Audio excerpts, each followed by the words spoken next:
You gotta give me one thing. I'm a scary judge of talent.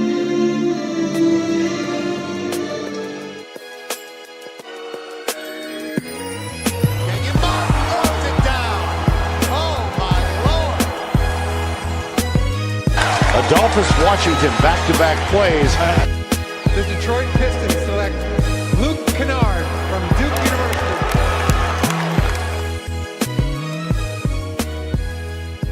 Hey everybody, welcome back to the Triple Double Podcast. My name's Corey Albertson. We've got Jay Morrow in here, 270 Hoops, as the producer for this episode yet again.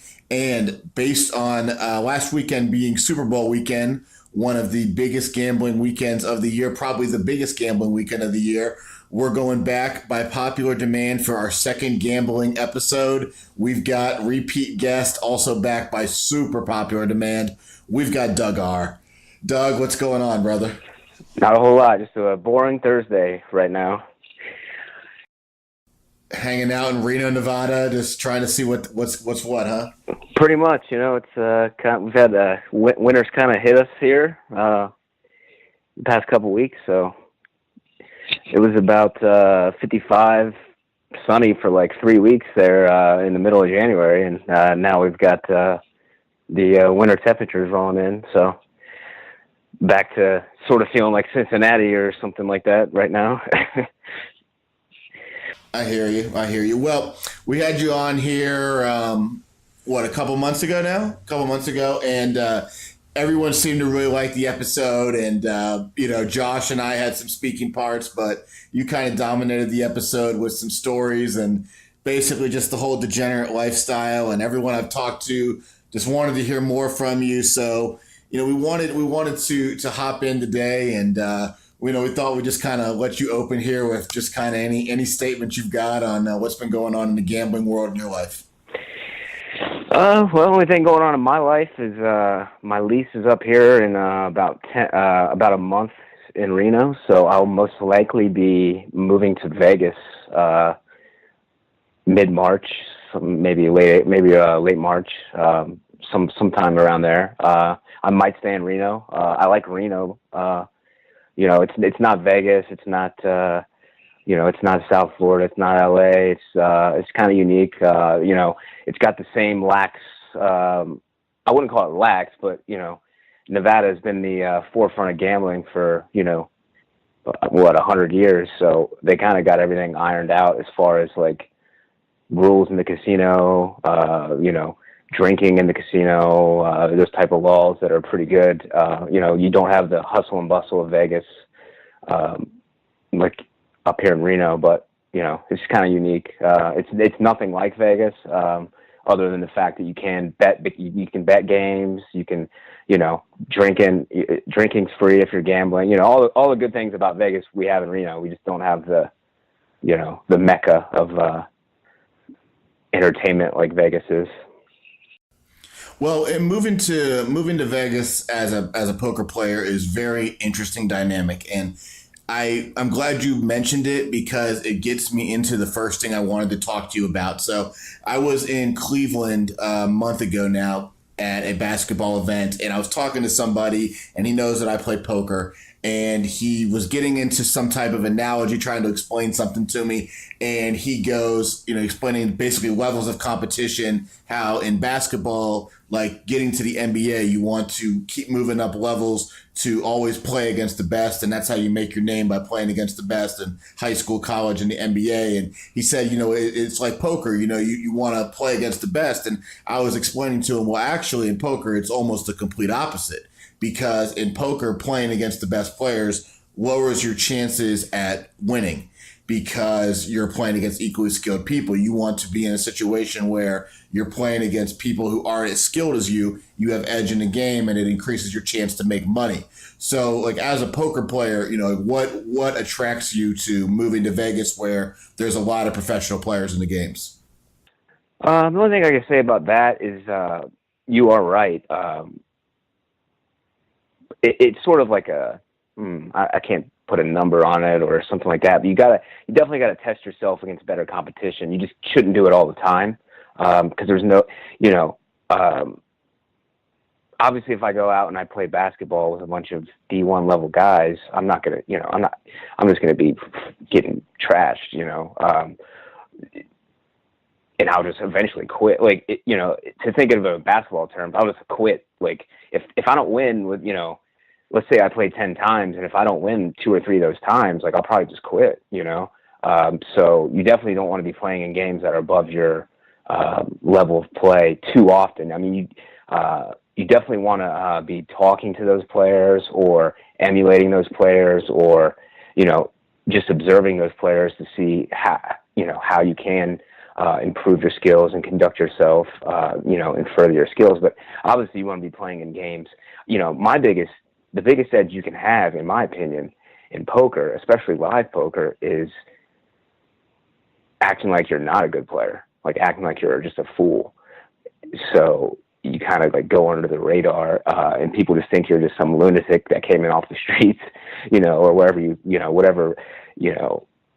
you crawled out from. You're just like some guy who got a couple bucks and doesn't know what he's doing, but in reality, you do know what you're doing. I try to do that as best I can. I'm probably not wired emotionally for that naturally, so I have to really watch myself. And obviously I don't let I've certainly eroded my edge in games before, you know that as well. You've been around me. Acting like a crazy person. Yeah. Going off. Calling people stupid or, but it's gambling. It's no different than anything else. Not everyone is perfect. It's funny though. I feel like I get a lot of flack from, not always, but I get flack from people like, about sometimes, making comments out their hands. It's like, dude, you do the same shit. I just don't care. Like, you know what I mean? Like it's, we're sitting at a game, we're trying to take each other's money. So, emotions will flare at times. I try to keep them, under control as best I can. And I also try to, talk a little bit, it depends on your personality too. So, obviously you want to be playing games where there's not, there's games are usually 9-handed in casinos. So that means there's 9 people playing, 1 person dealing, that works for the casino that's not playing. So, if I sit down at a game that has a seat open, I would, hope that there's 2 to 3 people that are not good at all. Maybe if there's 1 or 2 like good players that I can tell or know, that's fine as long as there's enough kind of action to go around. But you don't want to be sitting in games where there's 6 good players, 6 really good players, 7 good players, and 2 like knuckleheads or whatever you want to say. There's just not going to be enough. There's not going to be enough situations, most likely, where you're going to be able to win money because your obviously your goal is to get those guys that aren't as good, that are making mistakes, and the guys that are better just aren't going to be giving up as easily, and they're not going to be, they're going to be seeing through bluffs. They're going to be reading hands better, thinking through hands better, and just making better plays. Honestly, the best type of poker game is 2 or 3 gamblers that are real action, maybe 2 or 3 tight players that play pretty solid, and then guys in between. Those are usually the best games because it kind of just gets everyone kind of flowing and gambling. You basically have to get people out of their comfort zone a little bit. Especially at Hold'em, there's a lot of games around the country that are just bad games. Guys just are refusing to like play anything other than ABC poker, which means basically very basic strategy. It's a winning strategy, but it's just boring and it's terrible for the game. So you want to get guys that aren't doing that as much, that are maybe talking a little bit, having a good time, drinking potentially. But that's why, Doug, when you get to the bigger games and you're talking about someone who plays for a living, like that's why you go to a Vegas, that's why you go to a Los Angeles or a Southern Florida, because you're going to have a higher volume of guys who are probably going to put a lot of money in action, being that they've got a lot of disposable income. Those are affluent areas where you're going to have a lot of tourists who are viewing it as a vacation that are not going to care if they lose any money. And that's why, as a professional, even though you're going to be in games where you're going to play against a lot of professionals in your game, you're the 3 or 4 guys in the game who are casual players are going to be so good that it's pretty much an opportunity for the professionals to kind of stay out of each other's way and wait for great opportunities. Where, as in the smaller markets, you're going to have less competition from top players and, guys who are considered professional players. But the average kind of recreational player in those games in those other cities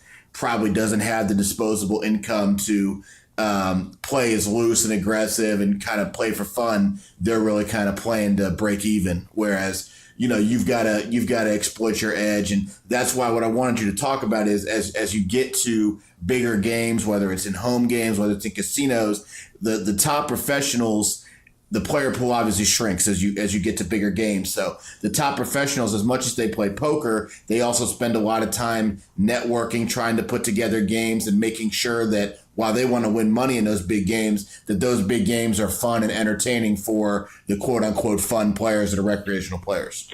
Yeah, you definitely want to be the guy that, can organize games and get guys gambling, get games started. It does take some effort. It's different. A lot of guys will just go to a casino, whatever property they're at and just kind of like play what is listed on the board. Or, I always try to get other shit started because, if it's a casino that runs a lot of Hold'em, well, hey, let's see if we can get a PLO game going, let's see if we can get this stake, that stake, just something to get guys that out of the rigidness, and a lot of times that's all it takes is starting a list or just getting like a buzz going. And then next thing you know, you got a game and, it could be, a hugely profitable game.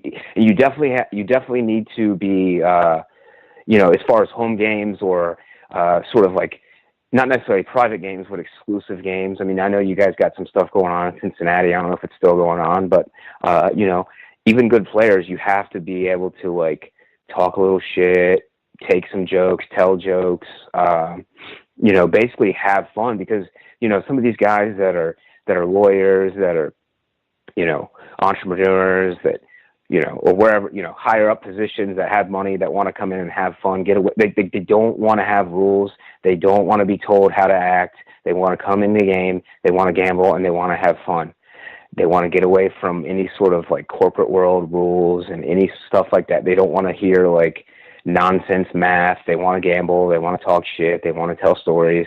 They want to, laugh and it's some guys will only play like once a week. Some guys play multiple times a week or, maybe even once a month on the lower end. They want to have fun. They don't care. Like obviously a lot of guys. Let me stop you real quick. I think you're about to get to it, but that's why people think as professional poker player is, sometimes you see guys nowadays playing poker, especially at the smaller stakes where they're kind of buried in an iPhone or an iPad playing the game. And, that works at the lower to mid stakes because there's so many players playing that, it's never going to dry up. But in the bigger games, the guys who are successful have a lot of personality and are really the ones, like you said, entertaining because in those bigger games, the guys with a lot of money, businessmen, lawyers, doctors, whatever, they're going to be, if somebody's constantly beating up the game that's a professional player, but not giving a lot of action, not having fun at the table, not enjoying the conversation,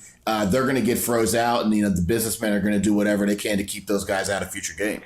Absolutely, and there's I don't want to like speak over my head, but I've listened to some psychological stuff, not necessarily about poker, but there's like this rule, like if you're starting out a new activity or this or that, and if you don't win like 30% of the time, so a lot of like the example is like if you're a kid and you're like playing a game with like an 8-year-old kid, and let's say I'm better at the game than my friend, and we're both young kids.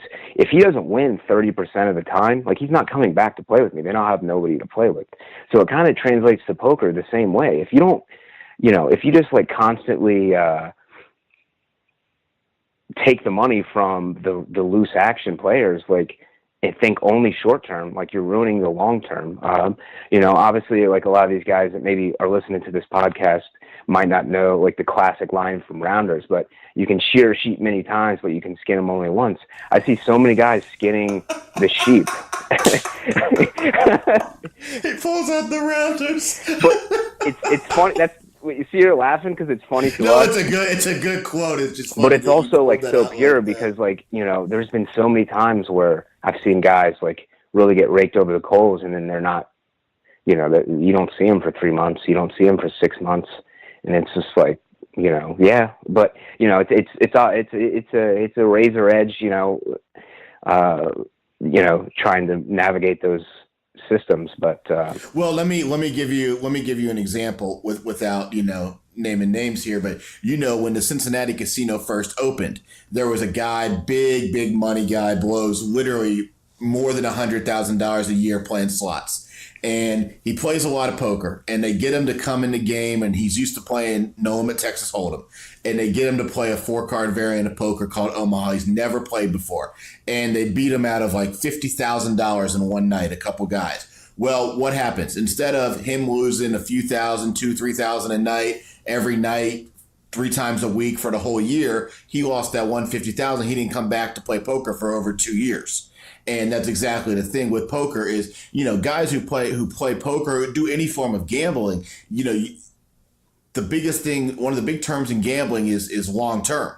And that, short term, there's a lot of variance in poker, there's a lot of variance in gambling, there's a lot of variance in something like business, such as the stock market, but you're always looking at long term. And, guys who are creative in poker and successful in poker, playing the cards is a skill set, but the overall business sense of it is another huge skill set that is essential to somebody who's trying to make a living, especially if you're in a market like a Reno, like a Cincinnati, like a Columbus, a Cleveland, whereas there's only so much of a player pool, especially at the big enough state games where you can make a decent living for yourself.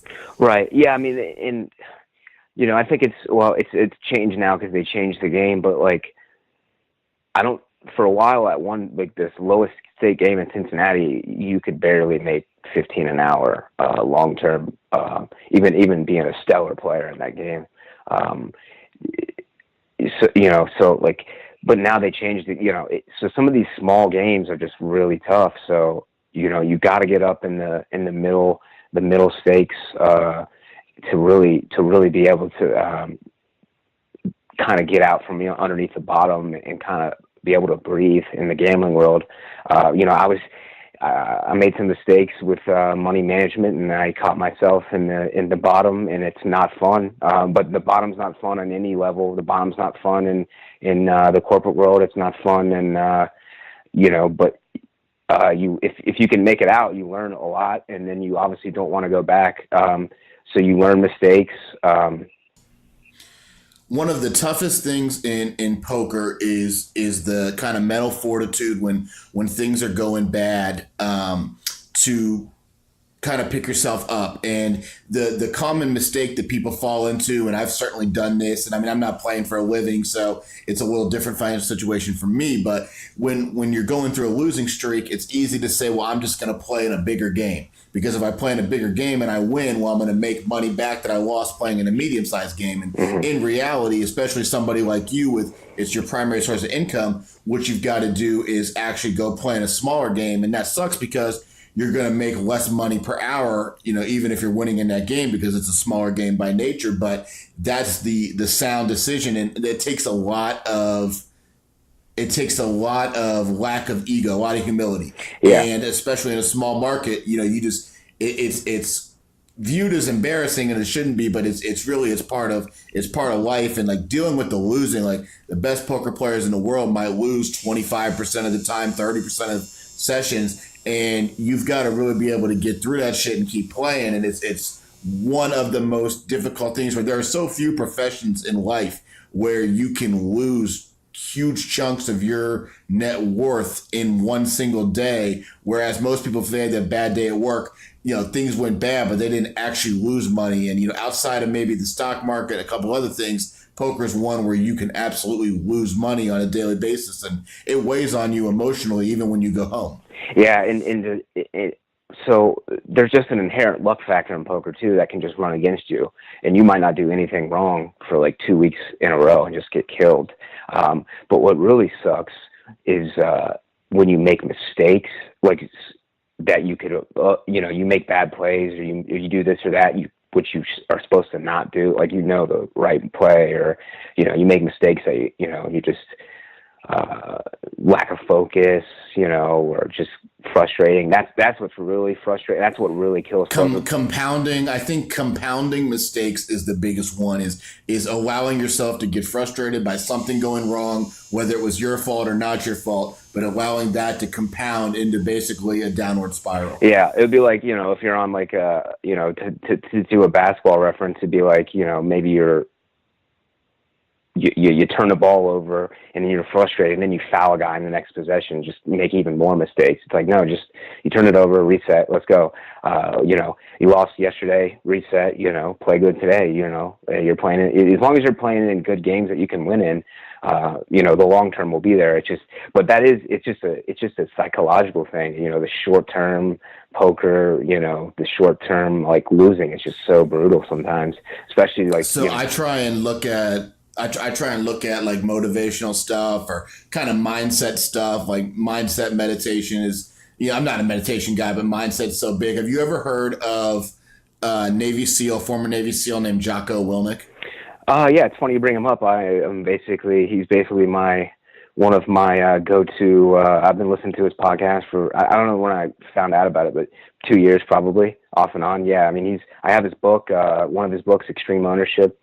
Obviously I was in the Marine Corps, so not only does that help me in my current life, but, past experiences. Yeah, Jocko is, it really puts things into perspective. Like, he'll read you a story out of some book or some war novel, and, some story from World War II and what these guys went through. And, then that's probably one of the best things that, that I've found. Actually, it's funny you mentioned that. So the other day I found out about him for the first time, and I watched the one video. I guess it's probably like his most famous video, I understand, where it's called Good, and he's like, anything that happens bad in his life, he's like, good. He's like, you got injured, good. It gives you a chance to learn. You lost a fight, good. You got better. You didn't get a promotion. Good. You've got more time to improve. And that's kind of like I'm trying to use that as my new thing in poker. It's like you got unlucky. Good. You got mentally stronger. You played a hand bad. Good. You learned something. And like that's the hardest thing. But the guys who can do that in poker, if you're a good player and you can take that mentality and you manage your money well, you literally can't lose long term. You're going to have a day where you lose, but you can't lose long term. Yeah, basically his big and honestly, I'll be honest with you, I think I did the work, but his little mantra that he has is probably one of the things that helped me the most. He has a mantra called like discipline equals freedom.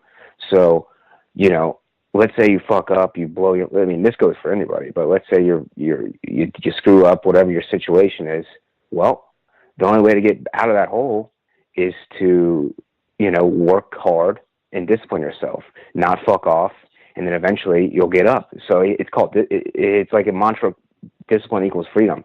So like if you're trying to diet, if you're disciplined in your diet for, let's say 6 weeks, well, you can have the piece of pizza and the beer on Friday night one time because you're disciplined. It's not going to ruin your diet. You go back on whatever diet you were on the next day. Same thing with exercise, studying poker hands, whatever. And the good thing is like too. It's like, wow, good. I got unlucky. Good. I'm in a good game. They're calling my open. I opened, under the gun, and they call my open with 5-6 suited. Like good game. Like, but they beat me this hand, but they keep doing that shit. I'm going to get all the money. So yeah, the mental aspect is, I don't think it gets talked about enough, because what gets talked about in strategy and poker right now is like all this like goofy math and all this horse shit that doesn't make any fucking sense. Like poker's not this like insanely complicated thing, especially live poker. At one table, you're playing one table at a time. Especially smaller stakes against non-professionals. Yeah, not the, you know what I'm talking about, but like if you're playing in a game with a bunch of recreational players, you don't need to be learning what the top elite, like 1%, 0.1% of poker players are talking about, because it doesn't matter, because these guys aren't thinking anywhere near that level. Let me interrupt you for 1 second and just kind of like set the tone of like I think the most basic way to look at it. So like if you're not familiar with cards or any gameplay, it can be Madden. You know, the standard in poker is like level 1. What are my cards? Level 2. What do I think my opponent has? Level 3. What do I think my opponent thinks I has in level 4 or 5? And you keep going and going. But if your opponent's thinking at level 1 and you're thinking at level 25, you're probably all you're doing is overcomplicating and making it harder on yourself, where if you just have a basic kind of level 2 thinking against that opponent, you're going to do well. But, you know, it's considered like cool sometimes in poker or any gambling to try and act like you're the smartest guy in the room. Yeah, sure. And I see guys doing that all the time, and they're honestly, like, they have streaks. Their streaks are way worse than like a normal poker player. Like, they have like really good streaks, and then they have like massive losing streaks because they're just like making up shit that's like not even possible in the hand. Like you can watch it in a hand that they're playing, and they're like, I was thinking this, and I'm like, no, dude, he was playing his hand. He had fucking jacks X, Y, Z, or whatever his hand was, and he did this, and it's like very simple, but they're like thinking it's like some sort of complicated thing. It's like, nope. You know, and that's the thing too. Some of these guys that learn, you know, with these computer programs and videos and stuff online, and they go try to implement this in card rooms. It's like, and they don't even understand like that. It's not even the same thing, because you have no idea what some of these people coming in poker rooms are like. What level? Like, they might have just had a bad day at work. They might not even, they don't even care about the money. They're just firing, you know, or, you know, whatever the situation is. They might be 10 beers in. 10 beers in, you know, up for 2.5 days. They're just tired and you know, it's just, there's so many things to think about, and you just have, like, you have to be a keen observer of people. And that's something I've always been very good at. And I think that's my biggest edge, over a lot of these, you know, quote unquote math guys that try to play live poker. It's like, you guys are way overcomplicating the math. Math's real simple. It's not, you know, it can be simple or complicated, but like, we don't need to be running, you know, simulations and all this stuff. It's like, dude, just people, especially live, people will often give away so much information. Like, I was playing in a game earlier this week, and I was facing a pretty big bet. And I just kind of studied my opponent, and they happened to lift their card up, their hole cards up just a slight amount. And I saw one of their hole cards, and it like beat me. So like, I just immediately folded. I'm like, there's so many people that would not see that. Like, I guarantee you, of the 8 people at the table, I was the only one that saw that. So like, I had information on the cards in front of me, and then I was watching the person, and they just happened to make a subtle movement. I saw it, gave me all the information I needed. I didn't need to think about, you know, in that situation, I didn't need to think about math, what I was going to catch on the 6th street or this or that. I just, okay, I'm beat, fold, you know. And like you said, a lot of guys are playing these, you know, video games on their iPhones, or texting, or, you know, sometimes even playing online poker on their phones while at the table, and not really interacting with the game. It's really, it's bad for the game. Like, I'm sure you've been in games where there's a couple guys on their phone the whole time, and then every once in a while they look down at a playable hand, and they wake up, and then they're in the hand, and then once the hand's over, they're just back to their phone, not talking to anybody. Yeah, I love that. By the way, that shit kills me when you go to like Vegas and there's like a professional player that's on his iPad all day, and then he's on his iPad for an hour. He puts his iPad down to play a hand, and somebody pays him off. And I'm like, what the fuck did you think he had? Yeah, that's what he put his iPad down for the first time in an hour. He paused the YouTube video he was watching. Yeah, what do you think? He just had 2 random cards? Yeah, he just had 9-8 offsuit and was trying to go. Yeah, it's funny because I fuck with those guys too when I get, because those are the guys that I want to like loosen up a little bit, because they're going to be in the games a lot, and they need to be interacting with the, you know, with people more, other than just like treating it like, I don't know what they treat it, but it's just, you can just, you know, it's just weird, you know, they're just like tuned out. That kind of segues us into like the next thing I want to talk about. A lot of it goes to what we're just talking about. A lot of it goes back to what we were talking about before in terms of discipline. I think you play poker for a living, as do a lot of people. So obviously, if you're doing that, you're a profitable player. You're winning in the games. And I think the hardest thing to do, so you have a bankroll of money that you use to play poker, and you have to balance growing that bankroll because you want to give yourself more stability, less pressure each session. You want to pay your bills, and you want to grow it to eventually be able to take shots in bigger games. But at the same time, you've got to have a little fun with it. So like when I play poker and I have a good month, sometimes I'll sit there and I'll be like, well, what did I do with this money? Like this money is just kind of sitting here in my safe. It's it's growing, the bankroll's growing, but it doesn't feel real. It just feels like chips. And I always kind of wonder, guys who only play poker, like you can't view the world like that. You got to view the value of money, because if you view the value of money, all that's really going to do is motivate you to play better, because number one, you don't want to give away the money you've earned, and number two, you want to earn more money. So like, how do you kind of balance basically kind of having fun with money you win in poker versus, being very responsible and growing that money? Because basically the way I look at it, I'm an entrepreneur. You're an entrepreneur, and that you're running your own small business, which is Doug's poker career. Right. Well, and that's the thing too. I'm currently in a, like I said, I don't know how much I've talked about it before, but went broke. Pretty much every poker player goes broke several times in their life. And I'm done doing that. I'm done. So I've really done well out here. Sometimes I wish I'd done this maybe 5 years ago, just break away from where I was living and start afresh. Didn't know anybody out here. It kind of just puts that fire under you, like, hey, don't fuck up. You don't know anybody out here that's going to save you. So if you fuck up, there's nothing to save you. As far as like growing the money, yeah, you have to have what's the word? You have to have you have to value money, but then you also have to not value it. Or like, there's people that like I know that are like, I guess, quote unquote, in the straight world. And if I told them that I lost $500 playing poker, they would be beside themselves if they lost $500.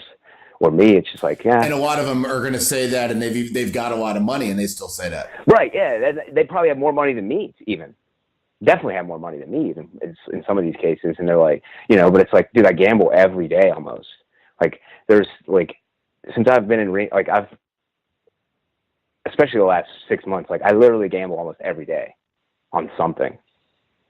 So like, I have no issue of losing and or winning money.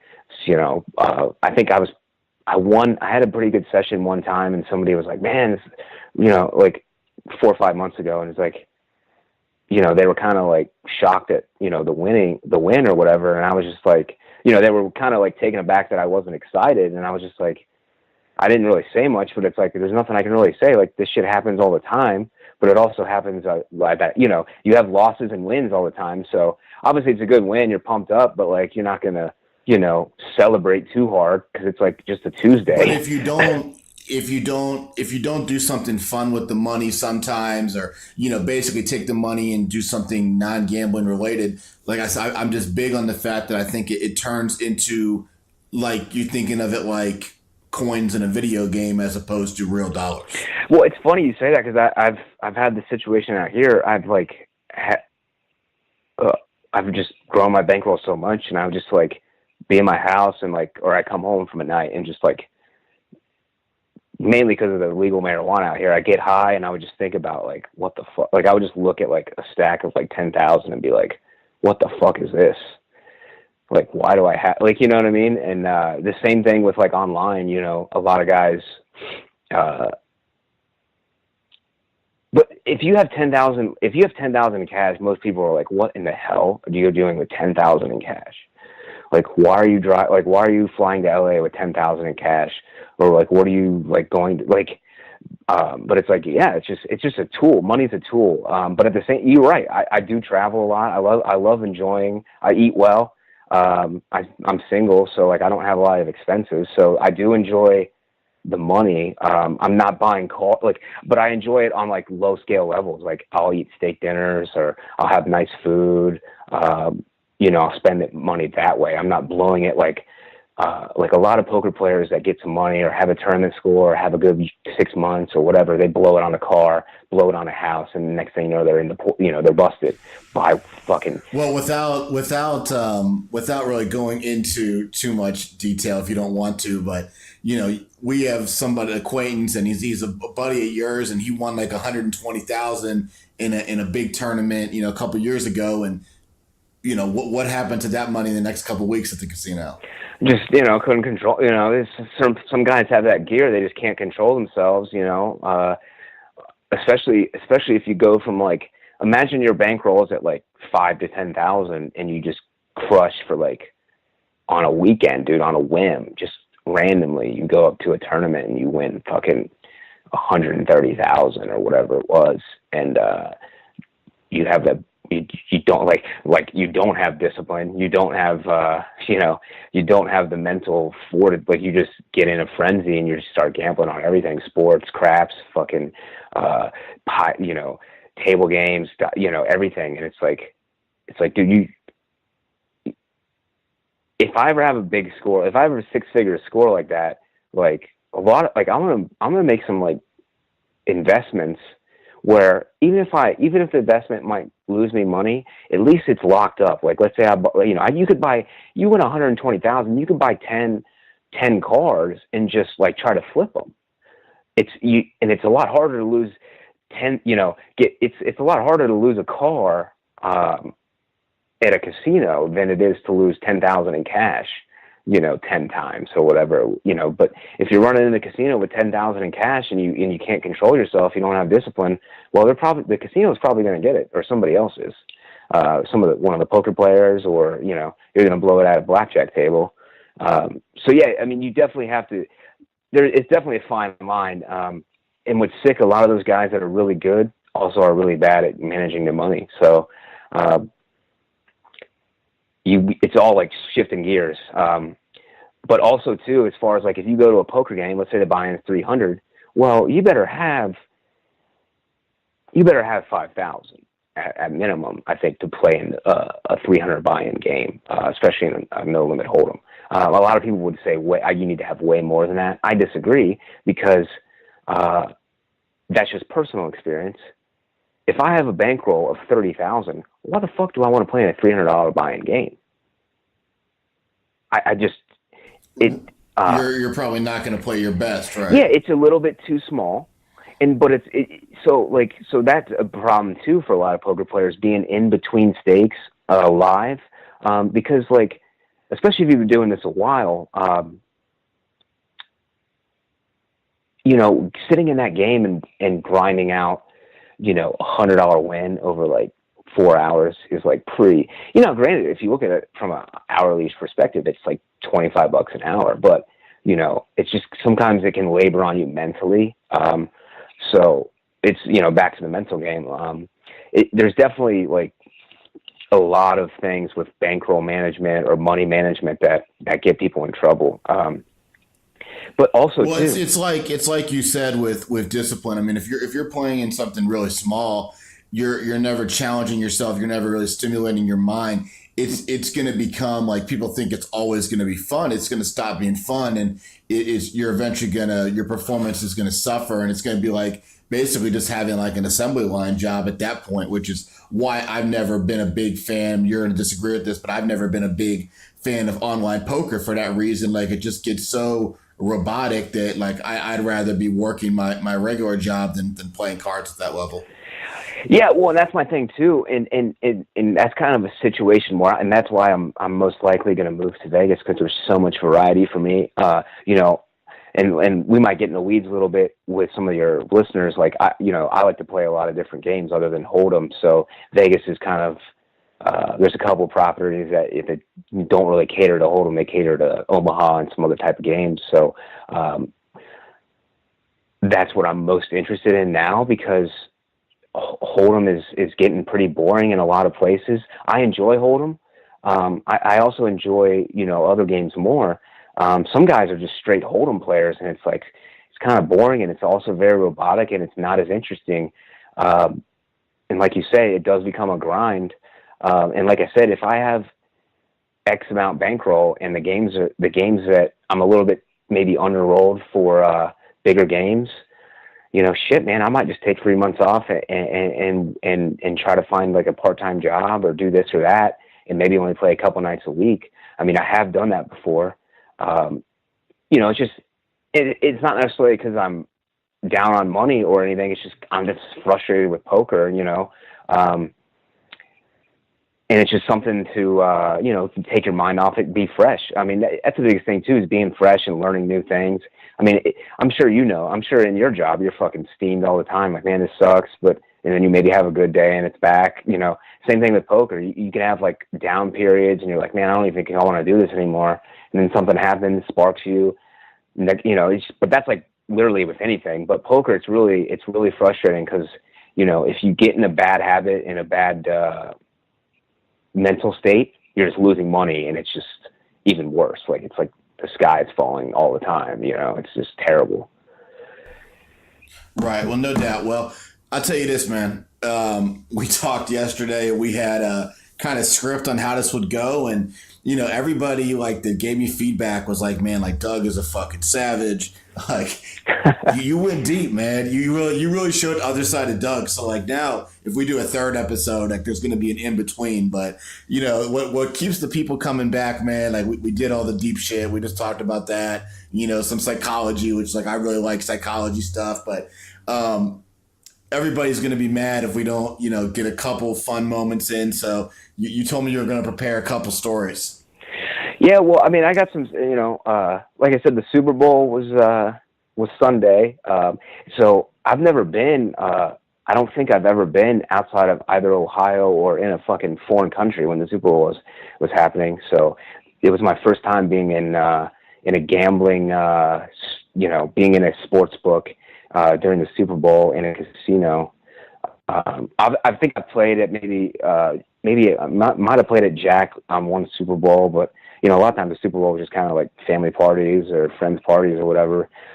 So yeah, I mean, I don't know if your listeners are familiar with the amount of props that are on the Super Bowl. There's like hundreds of props. I mean, you can bet on, how many times they're going to show Gisele Bundchen on TV, all this crazy shit. Like, so, in the week leading up to Super Bowl, everyone's, picking props they want to bet, thinking, making all these like declarations of like who's going to do what in the game. And it's just like, nobody fucking knows. And half these people saying all this shit are fucking brain dead. I mean, they work at casinos and they're an expert on the NBA. They're an expert on the NFL and baseball. I'm like, and college sports. But they're always bust when they bet. They have no money to bet. Yeah, it's like, how are you guys an expert on the NBA and the NFL and you just work at the poker room, dude? Like, you don't work for these teams. Like, it's, but that's just poker, man. It's hilarious. Like, I love fucking with guys. It's like, some guys like reliving his glory days. Like, he played high school basketball and he's still an expert. It's like, dude, you've been working, you've been working, shit jobs. You're still an expert. That's sick, man. We always talk shit about those guys and always bet against those guys. Like, if they give us a pick, you're like, yeah, we're going to go at the other side. No, but so one of the picks I had, this is going to be funny to you, Corey, a little bit, was Rex Burkhead. So just because of our friend Turk. So Rex Burkhead had an over-under on 8.5 yards for the longest rush that he would have in the Super Bowl. Well, I went up to the window and I wanted to bet over because I thought he would have like a little bit of a decent game. Well, long story short, the ticket ended up being under. So I couldn't change it because I walked away from the window and I was like, fuck. So I was like, fuck it. I'll just gamble with it. So I bet like 4 props and then I bet the Patriots. There was a casino in Reno that was doing a big promotion on the Super Bowl. They were doing high hands before the game started, and then once the game started, every score they're doing splash the pot on every table. So what that means is anytime one of the teams scored, they were just putting $50 of dead money into a pot.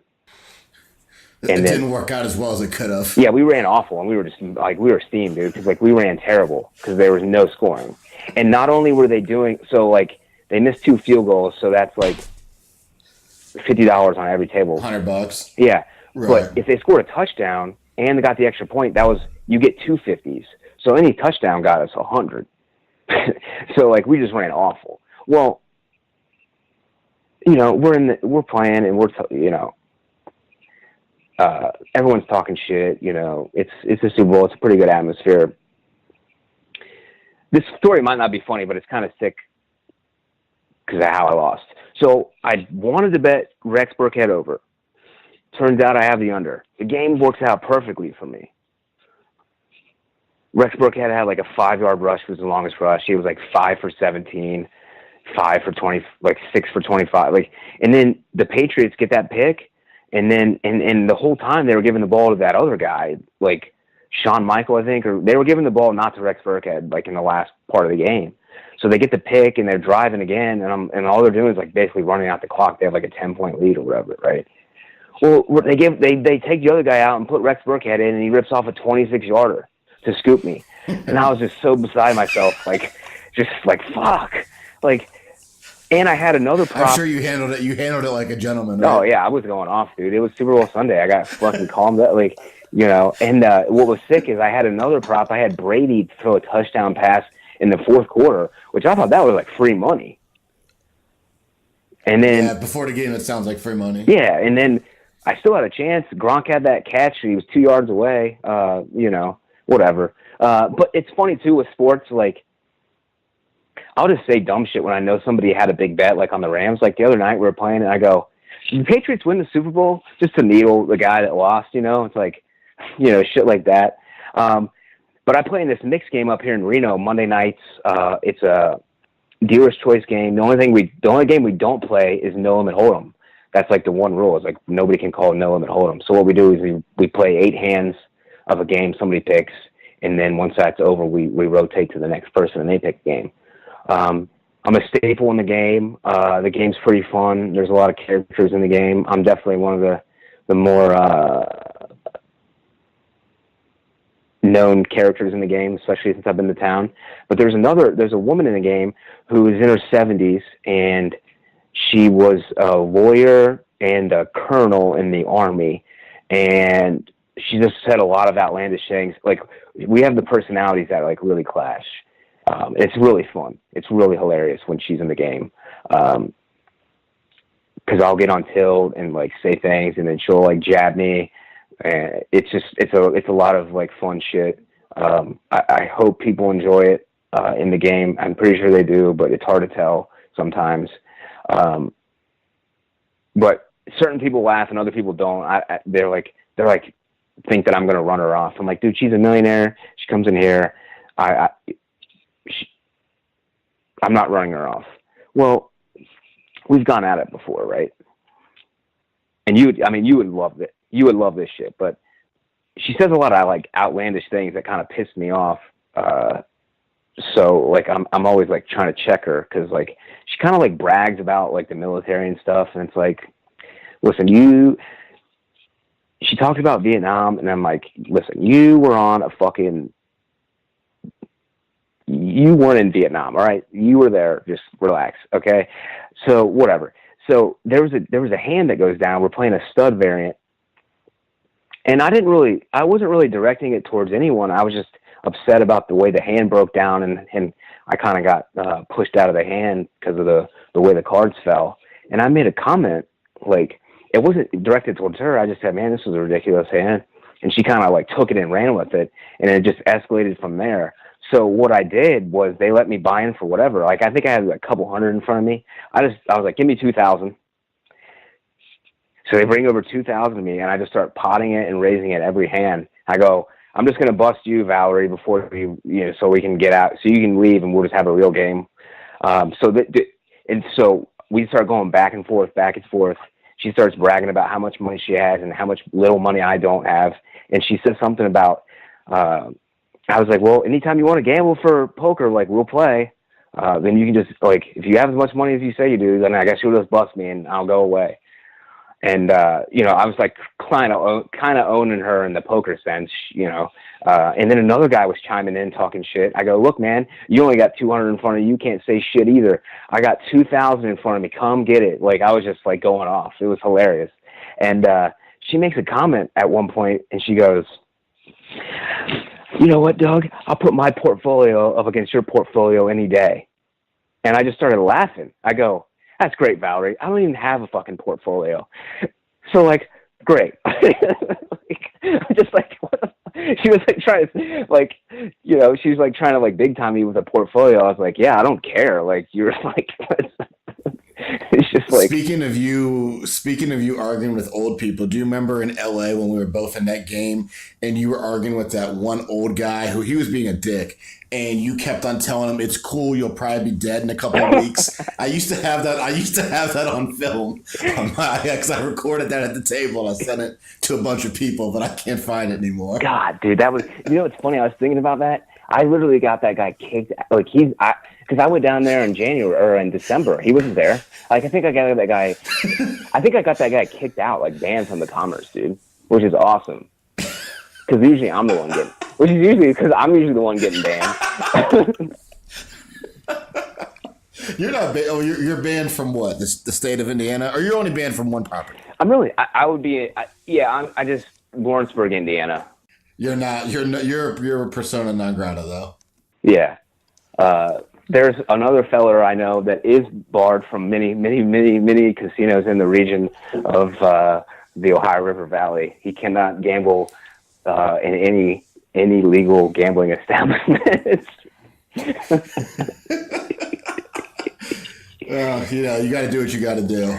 I mean, it's probably, who knows? It's hard to say what's best for him, but he was an animal. I don't know what's going to come of him.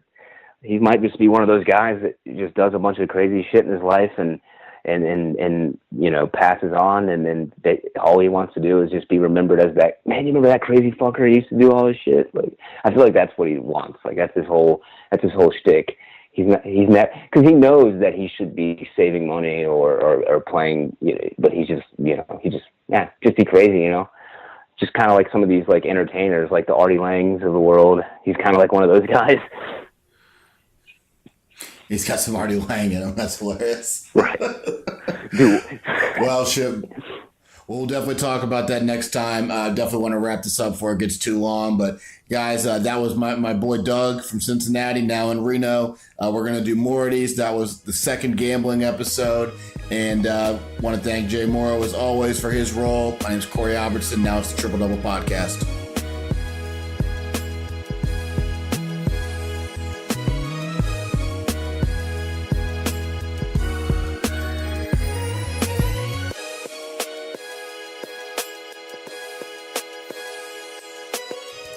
This podcast is brought to you by PlayEasy.com. For players, coaches, or casual athletes looking to book a sports facility, as well as owners and managers of sports facilities, PlayEasy.com is the new one-stop site for streamlined services. If you're looking for a place to practice, play, host your tournament, camp, or other, simply go to PlayEasy.com and create a booking request for your area. Your request will go out to surrounding facilities who will respond with their best offer. Once you receive the offer that best fits your needs, book the facility and you're ready to play. For facility owners and managers, PlayEasy puts the power in your hands to maximize the usage and visibility of your facility. Register your facility for free today at PlayEasy.com.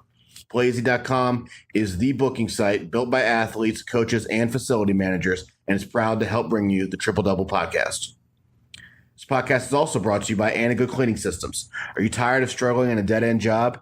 If so, Anago Cleaning Systems has what you're looking for, an opportunity to go into business for yourself, but not by yourself. With franchising opportunities available for as little as a $2,500 down payment, purchasing an Anago franchise has never been easier. Once you own your Anago franchise, you're licensed to clean commercial facilities all around the greater Cincinnati, Dayton, or Columbus areas with the support of Anago's sales, quality control, operational, and accounting staff. Call 513-332-0033 today for your opportunity to be your own boss and grow your own commercial cleaning company under the guidance of Anago's proven and successful system. Again, call 513-332-0033 to learn more. With Anago, your future starts today.